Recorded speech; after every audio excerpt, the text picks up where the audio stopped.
First of all, many people don't know where Kiribati is, and of course it's spelt Kiribati, but the TI is actually an S. Things that we are exposed to are incredible. It's a beautiful culture, it's a beautiful country. You've got high unemployment, you've got delays in shipping. Logistically getting anything there is really difficult. I'm a banker. I have no experience in logistics or shipping or anything, but we needed to get 4.4 tonne of coin into Kiribati, and we'd started in 2020 trying to get the coin in. Over time, that we sort of get depleted, it reduces down to, to the bare minimum, and then it just doesn't come back to the bank. And so, it puts pressure on the bank, and as being the only commercial bank in the country, there is a sense of obligation to be able to provide it. We needed the coin desperately, and being where we are, remote in the world, it's very difficult to organise, let alone find vendors and stakeholders that are actually interested in helping us out. And it wasn't really until February this year when we engaged with Swires that everything started to happen, and they were just incredible to deal with, yeah. The thing is, there's no direct service, so we really had to get a little bit more creative in terms of how we actually move the container to Kiribati. And we had to mobilize our different teams in different countries from Australia, Singapore, Fiji, and Kiribati. We knew that there is going to be a lot of effort to be put in to be actually able to execute this. I clearly remember Mohammed from the marketing Australia and Stephen from the operations team. They told me this means more than just moving one container there. It represents, what Swire Shipping is as a company, and which is why we should try our best to do it.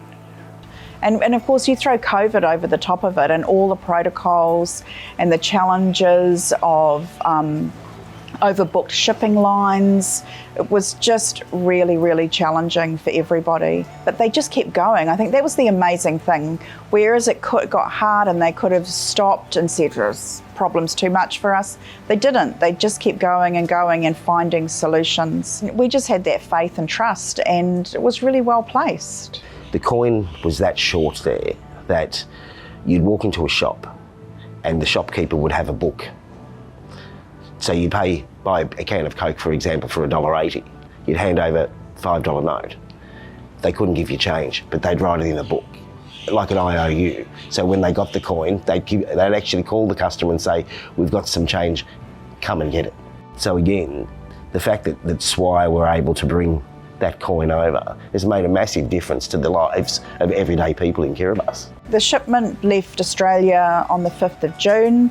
Took 102 days to get to Kiribati. It did this massive great trail up around southern Asia. I mean, the amount of people that were involved, even before the shipment arrived in Kiribati, we had 10 people from ANZ across 3 different countries working to make this work. Swires had 7 people who at various times came in and out of the arrangement. That's a lot of people, that's a lot of human hours that don't get charged for making something work for a country with 120,000 people right on the edge of the Pacific Rim. Normally, when you look at moving containers, volume is key because, that's our business. We want volume to fill our ships. But every once in a while you see a case like that, and I think it means more than just, getting the profit from that container. It's more about helping our community when the opportunity, presents itself. Once we started working with Swires, because that was in February, and then 17th of September, the coin was finally landed and made its way into the vault, and the people of Kiribati could stop keeping lists of how much coin they owed or change they owed to people from the shops.